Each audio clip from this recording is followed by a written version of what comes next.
Bonjour tout le monde, j'espère que vous allez bien aujourd'hui. Alors moi je vais super bien parce que aujourd'hui je viens de recevoir ceci. C'est la trilogie Blade en format Blu-ray, en format totalement restauré pour une version HD. Et je suis super content parce que c'est une de mes sagas de films préférés. J'adore le personnage de Blade. J'adore les films, surtout les deux premiers. Le troisième il est pas terrible, mais les deux premiers. Le premier est super, le deuxième pour moi il est culte. Je ne sais plus combien de fois je l'ai regardé depuis sa sortie au cinéma. Donc pour moi c'est du génie. Pour moi c'est les meilleurs films de Marvel. Enfin ils font partie des meilleurs films de Marvel même s'ils font pas partie de l'univers Marvel Studios de toute façon. Donc c'est pas grave. Donc voilà. En fait j'ai eu ce coffret neuf. Je l'ai eu pour 12 euros seulement sur Amazon parce qu'en fait ils ont fait une petite opération qui a duré seulement 3 jours du 19 au 23 ou au 22. En fait, certains coffrets en DVD et Blu-ray pouvaient aller de moins 50% jusqu'à moins 50%. Et puis, le coffret de Blade, normalement, il coûte 25 euros. Puis là, il est tombé directement à 12 euros. Donc, je suis bien content de ne pas l'avoir loupé. Et surtout que maintenant, aujourd'hui lundi, il est repassé à 35 euros.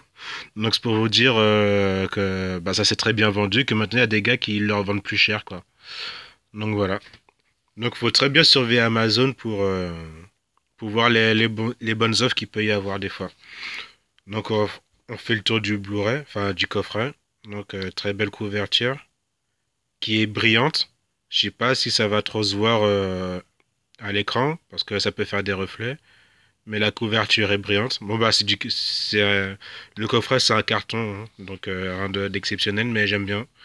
Les petits effets relief brillants. Donc, sur le côté, l'affiche des trois films. Et au dos, c'est cette très belle image. Le plus mordant des super-héros Marvel pour la première fois en haute définition dans un coffret collector 3 Blu-ray. Voilà, c'est parfait pour mon bonheur. Bon, c'est pas vraiment une vidéo unboxing vu que moi, dès que je l'ai reçu, je l'ai tout de suite déballé. Donc, je vais vous montrer. Donc, le coffret est déjà déballé. Voilà. Et là, il y a les trois films. Donc, Voilà, faut pas que ça glisse, voilà. Donc, il y a juste Blade 1 qui n'est plus sous plastique parce qu'en fait, je l'ai déballé, je l'ai mis direct dans ma PlayStation 3. Je vais le regarder tout de suite après avoir fini cette vidéo. Donc voilà. Les boîtiers sont classiques, hein, c'est les boîtiers Amaray, mais les boîtiers là, ils sont noirs, donc c'est bien. Ça va bien avec l'ambiance du film et les affiches du film. Donc voilà. Saga culte du héros Marvel interprété par Wesley Snipes. Très bon film. Et si vous le connaissez pas, franchement regardez, hein, c'est du très lourd. Voilà, Blade 1, sorti en 98. J'ai oublié le nom du réalisateur, désolé. Blade 2, mon préféré des trois, réalisé par Guillermo del Toro qui est très en forme. Et que dire, c'est super, magnifique. En fait, j'ai pas acheté ces films en Blu-ray avant parce qu'en fait, j'ai déjà ces films en DVD, donc ça m'embêtait un peu de les avoir en double. Mais avec cette super offre, j'étais obligé de me les racheter, quoi. Donc voilà. Et là, je vais découvrir ces films en haute définition, ça fait super plaisir. Voilà. Et là, c'est le film Blade Trinity, le moins bon des trois. Et clairement en dessous des deux premiers. C'est sympathique, sans plus, mais voilà quoi. C'est dommage que cette trilogie se finisse par un film comme ça. Ils auraient dû en faire un quatrième, quoi. Pour relever la barre haute et que Blade finisse sa carrière en beauté, quoi. Donc il y a des rumeurs qui disent que Marvel Studios va en faire un quatrième. Parce que maintenant Marvel Studios a récupéré les droits de Blade. Parce qu'avant les droits cinéma de Blade, ça appartenait à New Line Cinema. Et New Line Cinema c'est une filiale de Time Warner. Time Warner c'est bien sûr Warner Bros. Ce qui est un peu marrant c'est que Warner Bros c'est la maison mère de DC Comics. Et ils ont fait des films à partir d'un personnage de Marvel. Ça c'est pour la petite anecdote. Donc maintenant, les droits de Blade sont revenus à Marvel Studios, donc on va voir ce qu'ils vont faire avec. Voilà. Donc très content pour ces films.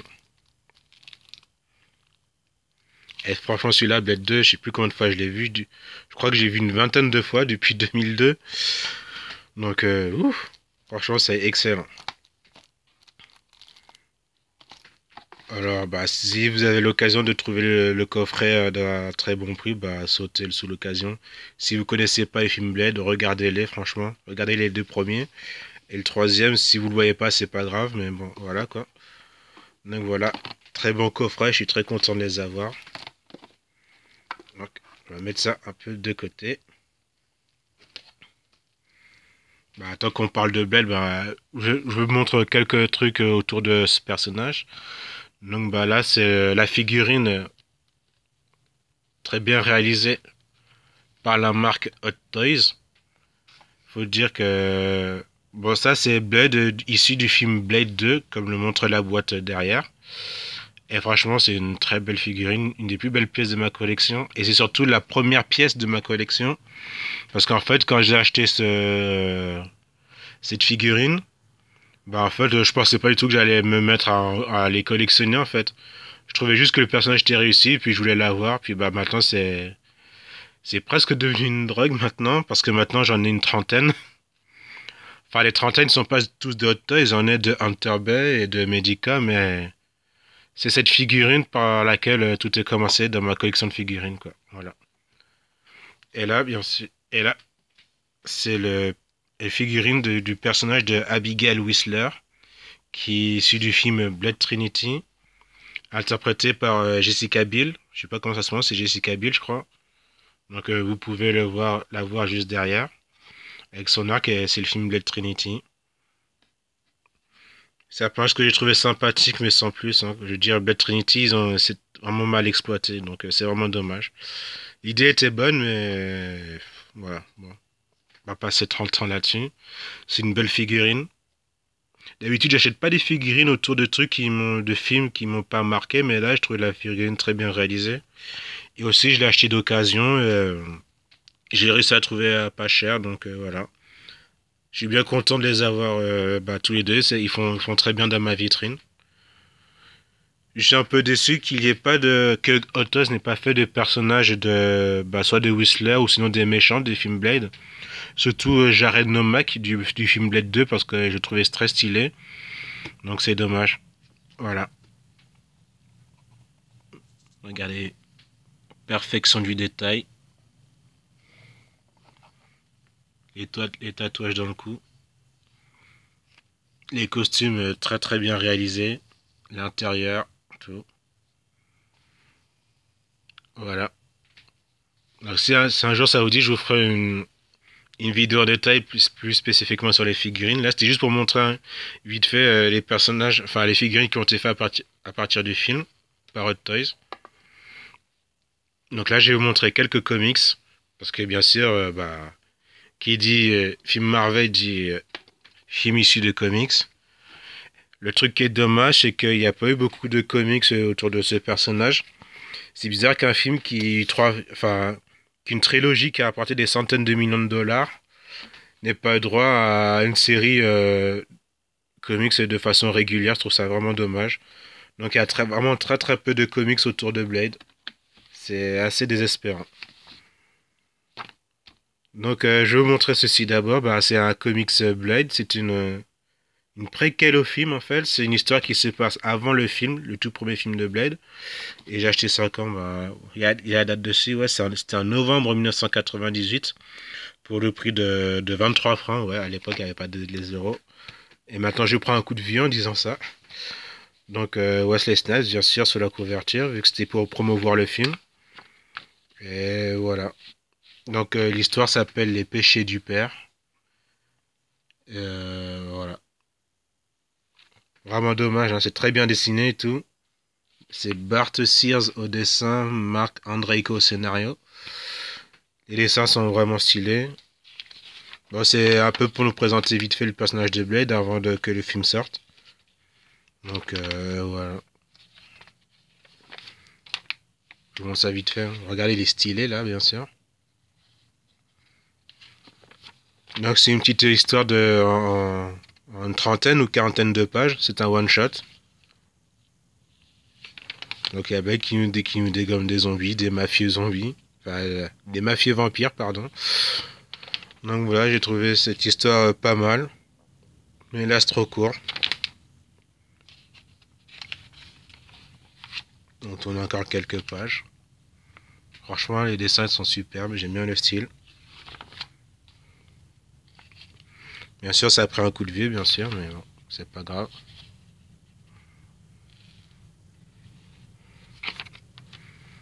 Je ne sais plus trop de quoi ça parle. Parce que je me souviens que l'histoire qui est dans cette petite histoire, bah, c'est l'histoire indépendante au film. Donc si vous lisez ceci et que ça n'a rien à voir avec le film, bah, c'est un peu normal. Hein. C'était vraiment pour faire la promo du film. Un comic sans conséquence. Donc là, un petit article sur le film.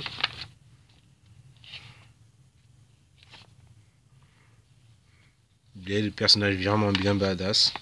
Qui est là pas assez exploité. Qui est même pas du tout exploité, quoi.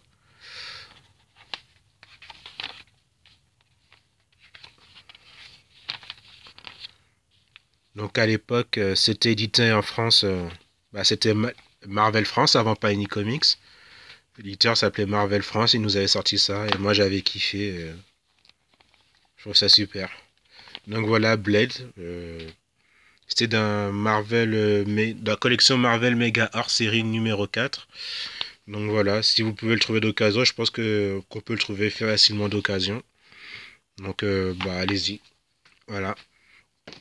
Autre comics. Alors, là c'est de la VO.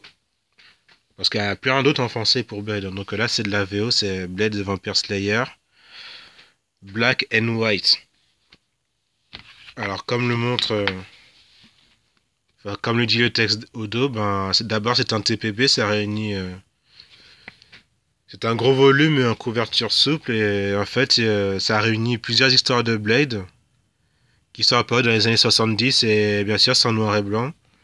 Donc là, c'est le premier look de Blade. Vous voyez bien que c'est époque années 70, Blaxploitation, comme on dit.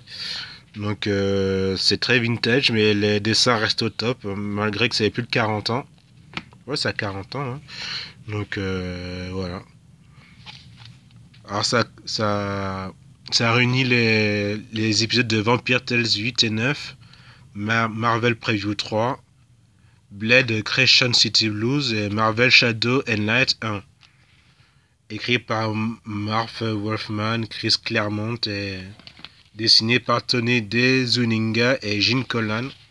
Alors Gene Colan, le nom est très connu, je sais plus qu'est-ce qu'il a fait, mais je sais que le nom est très connu.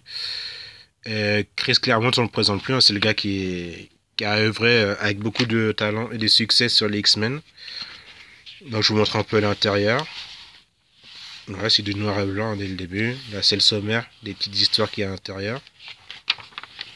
Et vous voyez le style assez vintage, le style à l'ancienne. Magnifiquement dessiné. Alors j'espère que vous voyez bien à l'écran. Alors ce sont des petites histoires horrifiques, hein, bien sûr. C'était les 70 sur les vampires, tout ça.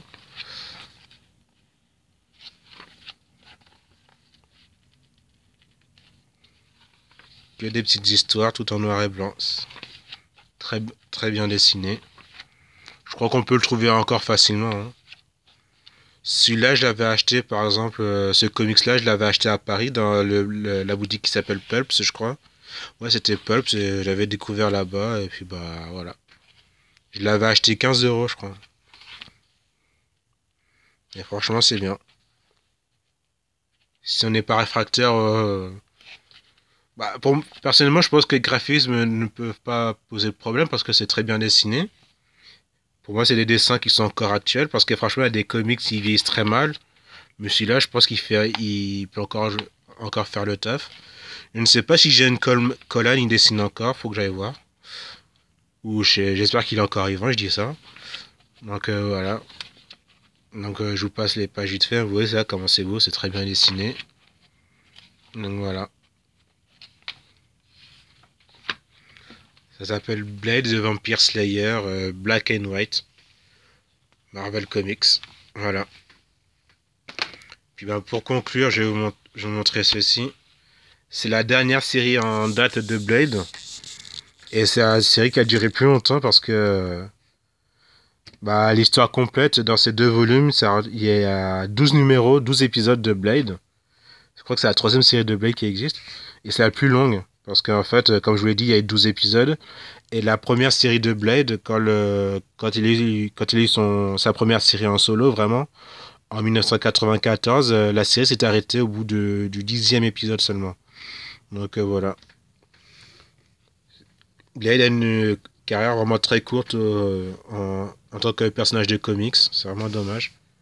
Maintenant, pour le voir, faut le voir dans d'autres séries. Il n'a pas sa propre série, mais on peut le voir dans d'autres séries. Par exemple, il était récemment, pardon, il y a quelques années dans Black Panther. Il est aussi apparu dans les X-Men. Donc le gars, on le trouve un peu partout, mais pas dans sa propre série. C'est vraiment dommage. Donc voilà, sa dernière série en date. Alors, volume 1, Did Again, et deuxième, Sins of the Father. Alors, je vous montre un peu.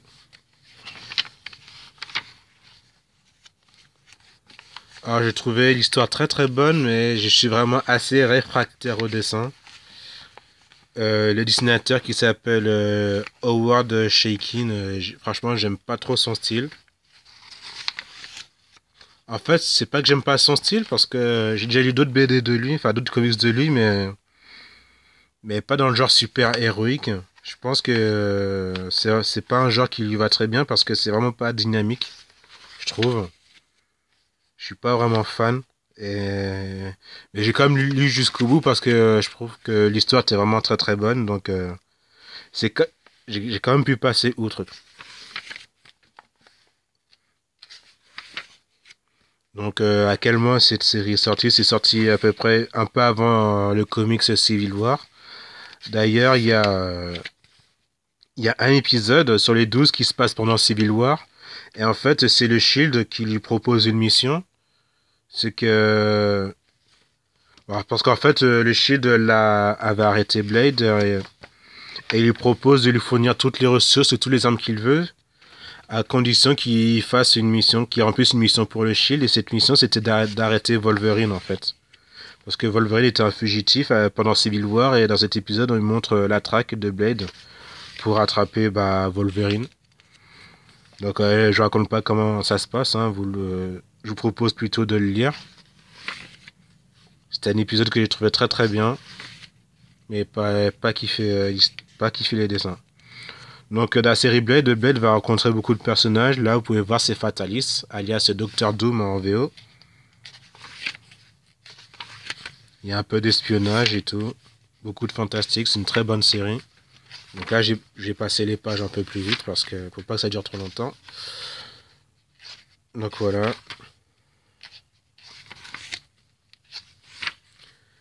Je sais plus dans quel épisode on voit Blade qui sauve les grands-parents pas les grands-parents, mais les tantes. Enfin, le tonton et la tante de Peter Parker. C'est Tante May et puis... je sais plus comment il s'appelle, le mec. Qui s'est fait tuer au début de Spider-Man. Enfin, je sais plus. Enfin, il y a un épisode où on le voit sur une ou deux pages. On voit qu'il les sauve d'un vampire. Donc, voilà, quoi. Si Blade n'existait pas, Tante May serait morte et Tante May n'aurait pas pu recueillir Peter Parker. Et peut-être que Peter Parker n'aurait pas pu devenir Spider-Man. C'est ça qui est assez marrant à voir. Donc, voilà. Là, on voit un peu le passé de Blade. Donc là, une très belle couverture ici. Couverture originale de Marco Djudjevic, un truc comme ça. J'ai oublié le nom. Enfin bon. Les différentes couvertures de la série sont magnifiques. C'est vraiment dommage que ce soit pas le même dessinateur qui fasse l'intérieur. Enfin, donc voilà. Là, il y a un démon qui s'est emparé d'un mec qui est déguisé en Père Noël dans un commercial. C'est un épisode qui était assez marrant. Ah ouais, le fameux épisode qui se passe pendant Civil War. Là, on voit Wolverine qui s'échappe du Shield. Et là, on voit Maria Hill, qui est un peu vénère. Voilà. Donc là, il y a Blade. Là, il y a Blade qui est en train d'attraper Moebius ou Moebius, je ne sais plus son nom. Et là, il y a Shield qui débarque et donc ils vont l'arrêter. Voilà. Là, il y a Maria Hill et Blade qui discutent. Donc, et lui propose le deal pour qu'il aille attraper Wolverine. Et là, bah, c'est Blade qui se rend dans l'appart de Wolverine, enfin l'appart, le repère secret de Wolverine, puis bah, ils vont se battre. C'est assez sympa, mais trop court, vraiment dommage.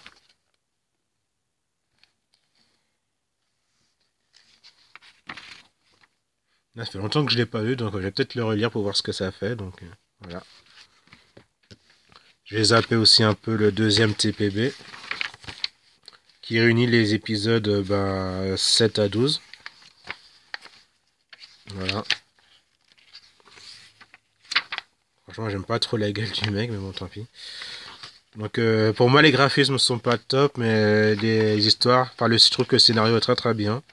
Blade va croiser le chemin de plusieurs personnages de l'univers Marvel. Comme vous l'avez vu, il y a Fatalist, il y a Spider-Man, il y a Wolverine, il y a le Shield.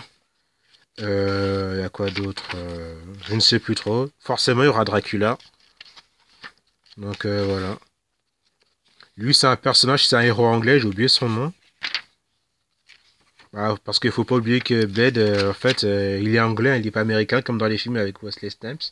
Dans les films avec Wesley Snipes, Blade, il est né aux États-Unis, à Chicago, mais Blade, normalement, dans l'univers Marvel, bah, il est né à Londres au début du XXe siècle, ou à la fin du XIXe siècle, je sais plus, donc voilà.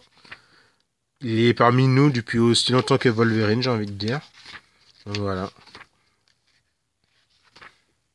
Donc là, on revoit Spider-Man, Fatalis. Donc voilà. Blade, Undead Again et Sins of the Father, si vous voulez voir, si vous voulez lire le comics, le dernier long comics sur lui. Très bon scénario, mais dessin pas terrible. Blade the Vampire Slayer, Black and White. Et puis bah ça c'est une préquelle au film Blade qui est sorti en 98, juste avant le film. Donc voilà, c'est tout pour aujourd'hui. J'espère que cette petite vidéo vous aura plu. Moi, bah, je vais directement aller voir Blade 1 sur mon écran. En format HD, ça va me faire super plaisir. Ça fait tellement longtemps que je voulais voir ça. Blade 1, Blade 2 et le très moyen Blade Trinity. Franchement, Blade 2, film culte. Blade 1 aussi. Mais c'est vraiment Blade 2 qui m'a marqué. Donc voilà. Super coffret, tout ce que j'ai à dire. Mais super figurine. Donc voilà. C'est tout pour aujourd'hui. J'espère que la vidéo vous aura plu. Qu'elle vous aura pas été trop longue. Au début, je voulais faire une petite vidéo de 5 minutes. Mais maintenant, là, je vois que je suis arrivé à 23 minutes. Je parle décidément trop. Donc voilà. Je vous dis à très bientôt. Puis bah, ceux qui connaissent pas Blade, regardez franchement, c'est de la bombe. Salut!